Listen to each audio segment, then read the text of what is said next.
प्यारे बच्चों, नमस्कार। आप लोग कैसे हैं? उम्मीद है कि आप सब बहुत अच्छे होंगे।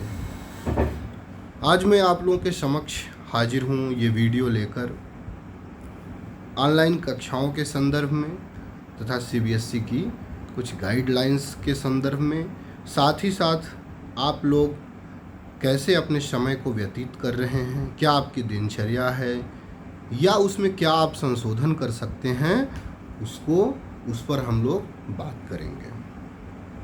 चलिए, सबसे पहले तो मैं आपसे बात करना चाहता हूं अभिभावकों से। प्यारे अभिभावकों, आप लोगों की एक बड़ी जिम्मेदारी है जब बच्चे विद्यालय नहीं आ रहे हैं। जैसा कि आप सबको पता है कि गर्मी की छुट्टियां हो चुकी हैं 2 मई से, और लगभग ऑनलाइन कक्षाएं जो शिक्षक स्वैच्छिक रूप से जारी रख रहे हैं वो कर रहे हैं, अन्यथा कुछ चीज़ें स्टॉप हैं। और उसका भी एक वैज्ञानिक कारण है कि बच्चों को भी एक इंटरटेनमेंट का या उनको रिफ्रेश होने का एक मौका दिया जाना जरूरी है। उम्मीद है आप लोग एक जिम्मेदार अभिभावक की भूमिका का बखूबी निर्वहन कर रहे होंगे।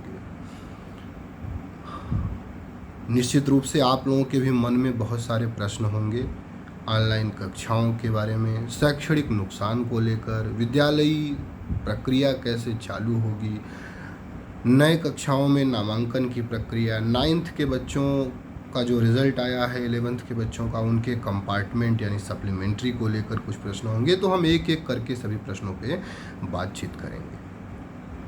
अभिभावकों से जो मेरा अपील है वो यह है कि वह धैर्य बनाए रखें। वैश्विक महामारी कोरोना के खत्म होते ही हमारा संगठन विद्यालय स्तर पर जो भी यथासंभव कार्य होंगे वह सब बच्चों के शैक्षणिक नुकसान न हो, इसको लेकर सारे कदम उठाए जाएंगे। साथ ही साथ जो भी संभव हो पा रहा है ऑनलाइन कक्षाएं वह ली गई हैं और धीरे धीरे वो चलती भी रहेंगी। लेकिन इसमें आपकी जिम्मेदारी अत्यंतिक महत्वपूर्ण इसलिए भी है क्योंकि ऑनलाइन निरीक्षण कर पाना बच्चों का संभव नहीं है। आप लोग कभी भी विद्यालय के किसी भी शिक्षक से जो संबंधित बच्चे को पढ़ाता है विषय, उसे संपर्क स्थापित कर सकते हैं तथा कोई भी शंका समाधान कर सकते हैं किसी भी स्तर पर। फीस के लिए भी बहुत सारे गार्जियंस का मेरे पास फ़ोन आया। आप लोग बिल्कुल भी मत परेशान हो, बहुत ही जल्दी आपको सूचना मिलेगी, उससे संबंधित कार्य प्रगति पर है। साथ ही साथ जिन बच्चों का सप्लीमेंट्री आया हुआ है 9th में, उनसे मेरा एक ही अपील है कि आप संबंधित विषय को पढ़ते रहिए।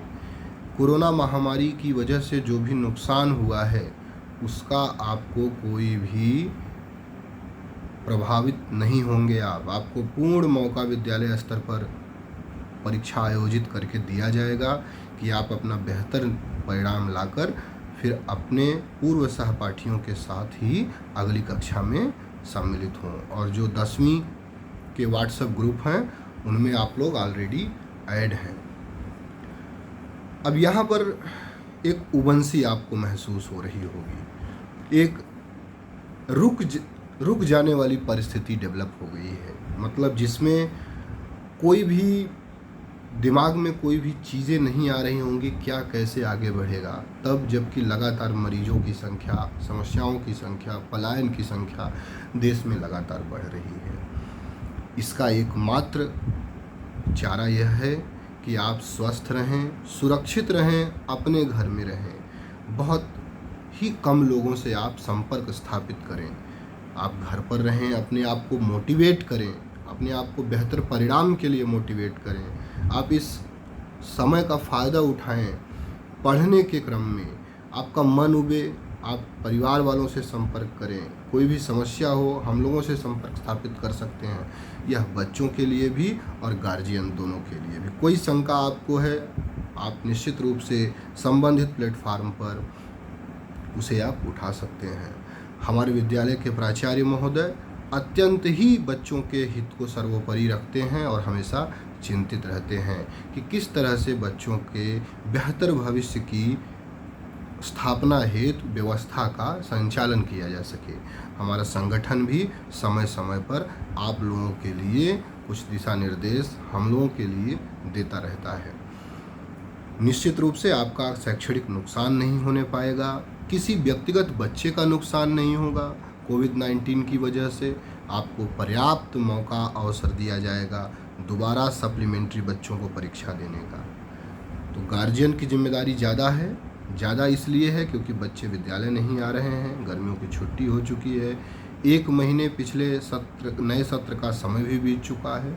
तो आप लोग इनकी निगरानी करते रहिए। व्हाट्सएप, फेसबुक, इंस्टाग्राम अनावश्यक रूप से यूज़ मत करें। कुछ बच्चे मुझे दिख रहे हैं जो निरंतर इंस्टाग्राम पे एक्टिव हैं। विद्यालय खुलने के बाद उनसे मुलाकात होगी मेरी, लेकिन आप वहाँ पर मनोरंजन के लिए 10 मिनट, 20 मिनट, आधे घंटे समय दे सकते हैं, लेकिन वहाँ पर आप अनावश्यक समय अपना खराब मत करिए। और बेहतर यह होगा कि आप ऐसे प्लेटफॉर्म से दूर रहिए। अभी आपकी उम्र पढ़ाई लिखाई की है। बच्चों पर नज़र रखना बहुत इसलिए ज़रूरी है क्योंकि भटकाव एक स्वाभाविक प्रवृत्ति होती है इस उम्र की। तो गार्जियन यह देखते रहें कि क्लासेस चल रही हैं तो बच्चा मोबाइल लेके क्या कर रहा है। और अगर कहीं कोई आपको डाउट होता है कि विद्यालय से क्लासेस या किसी टीचर से बातचीत करनी है इस संदर्भ में, तो आप फ़ोन करके पूछ सकते हैं। मेरे पास 2-3 फ़ोन कल से आए भी हैं कि ऑनलाइन कक्षाओं का क्या स्टेटस है। तो आप लोग बच्चे भी गार्जियन को झूठ ना बोलें कि झूठ बोलकर एक दूसरे से बातचीत करने के लिए मोबाइल का उपयोग ना करें। जिसके पास जो भी अध्ययन सामग्री है वो आप लोग उसका ऑनलाइन माध्यम से भी बहुत सारे अवेलेबल हैं और उसे आप जो है प्रयोग करिए। साथ ही बहुत सारी लाइब्रेरीज़, ऑनलाइन लाइब्रेरीज़ एक्टिव हैं जो फ्री ऑफ कास्ट हैं, जो बच्चे पढ़ना चाहें वहाँ से देख सकते हैं। तो कुल मिलाकर नामांकन का एक विषय है जो अभी भी इंतज़ार में है केंद्रीय विद्यालय संगठन भी कि जैसे परिस्थितियां नॉर्मल हो वैसे ही उस पर कोई उपयुक्त डिसीजन लिया जाएगा। और जो डिसीजन लिया जाएगा उससे आप लोगों को देश भर को न्यूज़ चैनलों के माध्यम से, समाचार पत्रों के माध्यम से और सूचनार्थ किया जाएगा। साथ ही साथ CBSE ने जैसा कि आपको बताया भी है एक नोटिस के द्वारा कि 1 जुलाई से लेकर 15 जुलाई के बीच में जो भी 10th और 12th के बचे क्वेश्चन पेपर हैं वो कराने की सोच रहा है। अगर परिस्थितियां नॉर्मल रही तो इसका एक ही विकल्प है इस समय का, आप लोग पढ़ते रहिए, खूब एंजॉय करिए पढ़ाई के साथ, लेकिन अनावश्यक समय खर्च मत करिए। यह समय दोबारा नहीं आएगा, बीत जाने के बाद आप लोग पछताएंगे। स्वस्थ रहिए, घर में रहिए, परिवार के बीच रहिए। कोई समस्या हो तो बड़ों से बात करिए, हम लोगों से बात करिए तथा पढ़ाई पर फोकस करिए। इसी अपील के साथ मैं अभिभावक और बच्चों से विदा लेना चाहता हूँ, इस उम्मीद के साथ कि इस वैश्विक कोरोना महामारी में आप लोग घर में रहकर स्वस्थ रहेंगे तथा अपनी अपनी जिम्मेदारियों का निर्वहन करेंगे। नमस्कार।